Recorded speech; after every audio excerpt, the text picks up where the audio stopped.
সাইয়েদনা সুমামা ইবনে উসাল রাদিয়াল্লাহু তাআলা আনহুর কথা মনে পড়ে যায়। তিনি ছিলেন ইয়ামামার বাদশা।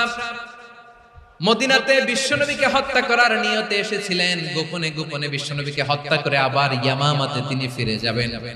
কিন্তু কি অবাক করা কাণ্ড, হত্যা করতে পারে নাই, সাহাবাদের হাতে তিনি ধরা পড়ে গেলেন। সাইয়েদনা সুমামা ইবনে উসাল রাদিয়াল্লাহু তাআলা আনহু হত্যার নিয়তে আসলেন, কিন্তু হত্যা করতে পারলেন না। সাহাবারা ওনাকে ধরে ফেললেন, ধরে মসজিদে নববীর পিলারের মধ্যে বেঁধে রাখলেন।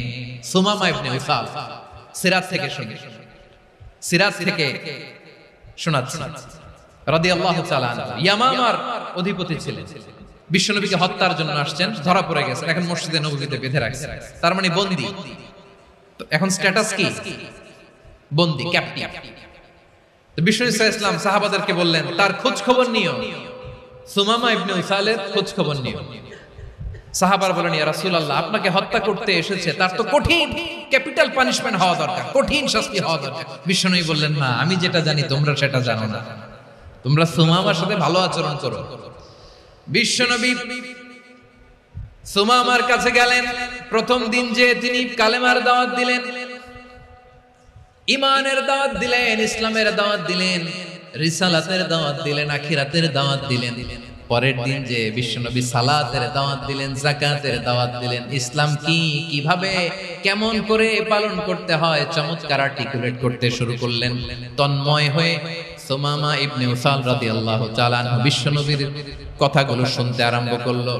একদিন নয়, দুই দিন নয়, টানা 3 দিন বিশ্বনবী সুমামার কাছে ইসলামকে প্রেজেন্ট করেছেন, উপস্থাপন করেছেন। আওয়াজ করে বলেন, কয় দিন?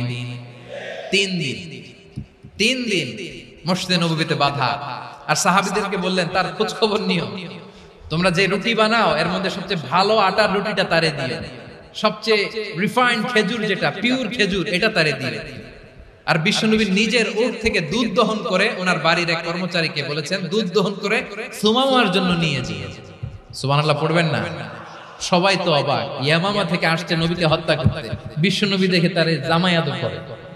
একদিন নয়, 2 দিন নয়, টানা 3 দিন বিশ্বনবী এভাবে সুমামার কাছে যে ইসলামকে প্রেজেন্ট করতে আরম্ভ করলেন, ইসলামকে উপস্থাপন করতে শুরু করলেন।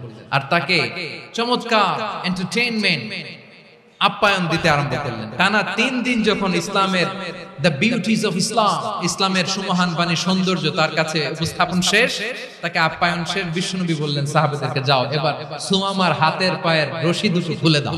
সাহাবারা তর্ক জুড়ে দিলেন, লা ইয়া রাসূলুল্লাহ, এমনটা করবেন না, তো ভয়ঙ্কর ভয়ঙ্কর খুনি, কি জানি কি হয়ে যায়। বিশ্বনবী বললেন, না, তার হাতে পায়ের রশিগুলো খুলে দাও। সাহাবারা বিশ্বনবীর কথা মতো তার হাতে পায়ের রশিগুলো খুলে দিল।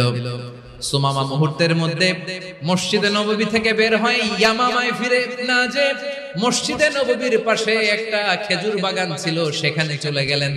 সেখানে একটা ছোট্ট কুয়া ছিল, কুয়ার পানি দিয়ে তিনি গোসল করলেন। সুবহানাল্লাহ পড়েন। কুয়ার পানি দিয়ে গোসল করে মসজিদে নববীর সামনে এসে বিশ্বনবী এবং সাহাবাদের সামনে দাঁড়িয়ে সাব্বাবা উঁচু করে বললেন, আশহাদু আল্লা ইলাহা ইল্লাল্লাহ ওয়া আশহাদু আন্না মুহাম্মাদান আবদুহু ওয়া রাসূলুহু। আমি সাক্ষ্য দিচ্ছি আল্লাহ ছাড়া কোনো ইলাহ নাই, আর মুহাম্মদ আল্লাহ তাআলার প্রেরিত বান্দা এবং রাসূল।